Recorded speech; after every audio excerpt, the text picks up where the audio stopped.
warahmatullahi wabarakatuh.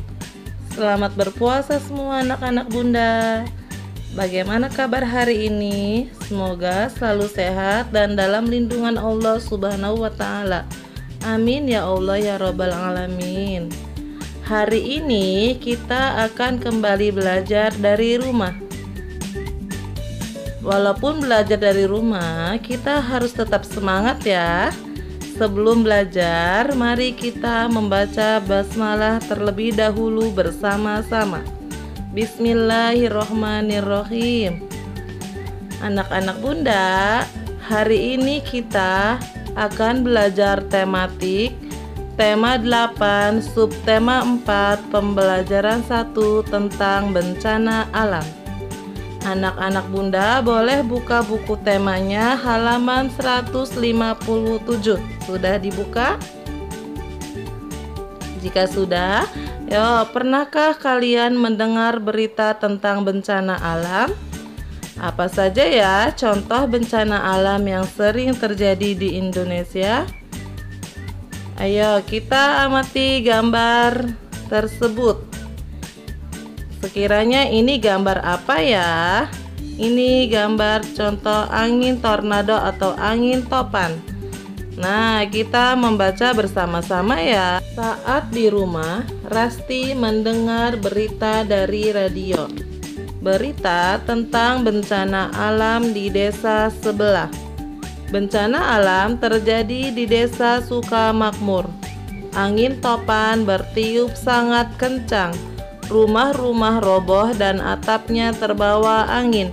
Penduduk terpaksa mengungsi ke balai desa. Tahukah kalian apa itu bencana alam? Bencana alam adalah peristiwa alam yang terjadi di alam dan disebabkan oleh alam. Nah, di sini ada contoh-contoh bencana alam. 1. Banjir. 2. Tanah longsor. 3. Gunung meletus. 4. Gempa bumi. 5. Tsunami. Dan 6. Angin topan. Anak-anak bunda, bencana alam dapat terjadi di mana saja, menimpa siapa saja, dan dapat terjadi kapan saja. Bencana alam terjadi atas kehendak Allah Subhanahu wa ta'ala. Oleh karena itu, kita semua harus banyak berdoa agar Allah tidak memberikan bencana kepada kita. Bencana alam terjadi selain kehendak Allah Subhanahu wa ta'ala bisa terjadi atas ulah perbuatan manusia yang tidak menjaga lingkungannya dengan baik. Seperti contoh, contohnya apa saja? Ada yang tahu anak-anak bunda? Ya, contohnya yaitu seperti banjir. Banjir bisa terjadi karena ulah manusia, yaitu membuang sampah sembarangan. Tanah longsor, yaitu dengan cara menebang pohon sembarangan. Untuk menjaga lingkungan agar terhindar dari bencana alam, warga kerja bakti membersihkan lingkungan secara rutin. Nah, ini adalah contohnya. Jalan disapu dan dibersihkan. Tanah yang tinggi dan miring ditanami pohon agar tidak longsor. Kedua, selokan dibersihkan dari sampah agar ketika musim hujan tidak banjir. Semua warga bekerja sama dengan rukun. Pekerjaan pun jadi cepat selesai.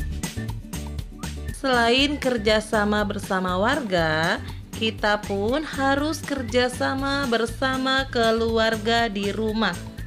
Nah, apa itu kerjasama? Ada yang tahu? Ayo kita belajar bersama-sama. Kerjasama adalah kegiatan yang dilakukan dengan cara bersama-sama untuk memperoleh tujuan bersama dan hasil yang dinikmati bersama. Dan kenapa sih kita harus bekerja sama? Karena kerjasama dapat meringankan beban pekerjaan dan pekerjaan pun lebih cepat selesai.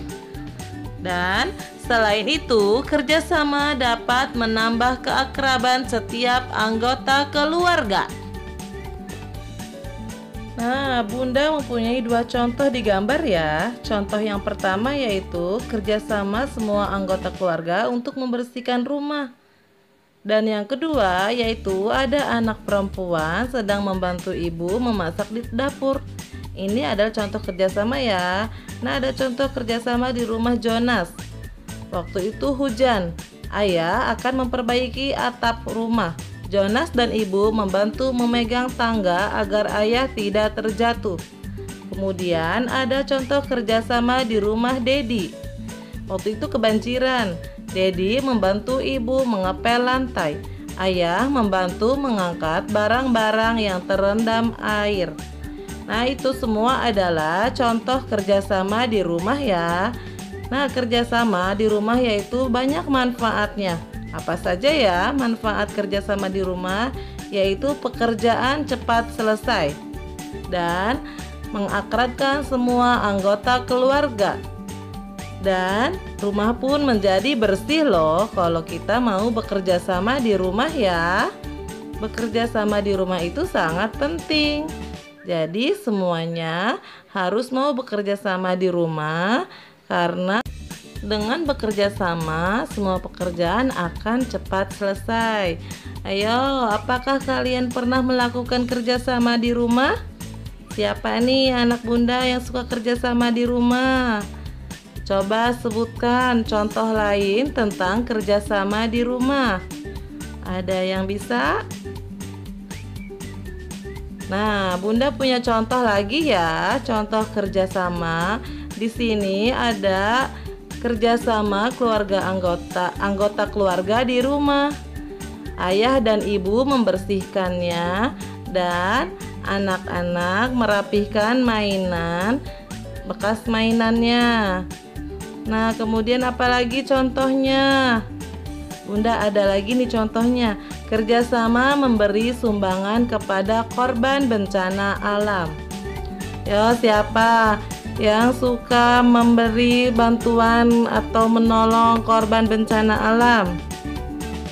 Jika kita ditolong atau diberi bantuan, maka kita yaitu mengucapkan terima kasih. Anak-anak, pernahkah kalian mengalami kesusahan? Siapakah yang menolongmu? Apa yang kamu ungkapkan jika ada yang menolongmu?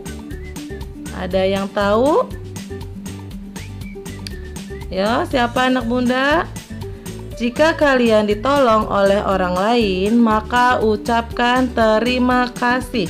Nah, ucapan terima kasih itu adalah wujud cara kita bersyukur karena sudah ditolong oleh orang lain. Dan jangan lupa ucapkan terima kasih kepada yang sudah menolong kita. Cara penulisan yang benar tentang terima kasih. Tulisannya bagaimana yang benar ya?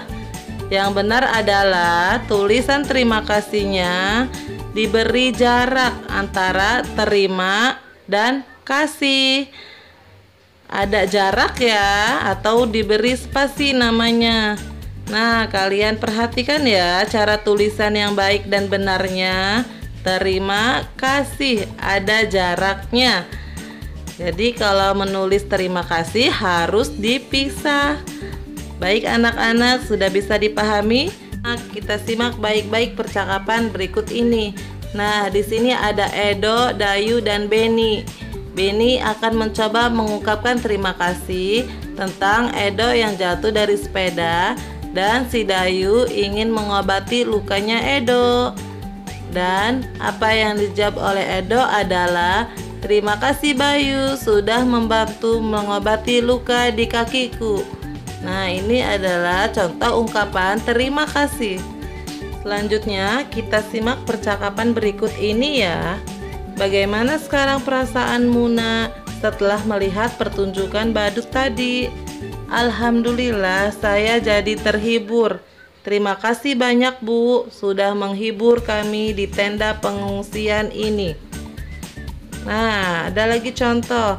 Ibu, ini ada sedikit bantuan sembako untuk keluarga Ibu. Terima kasih banyak, Pak, atas bantuan sembako ini. Baik anak-anak Bunda, tadi adalah contoh percakapan dari beberapa ungkapan terima kasih. Semoga semua anak-anak Bunda sudah bisa mengungkapkan terima kasih dengan baik ya. Dan jangan lupa selalu ucapkan terima kasih kepada orang yang sudah menolong kita. Karena terima kasih adalah rasa syukur kita terhadap orang yang sudah menolong kita.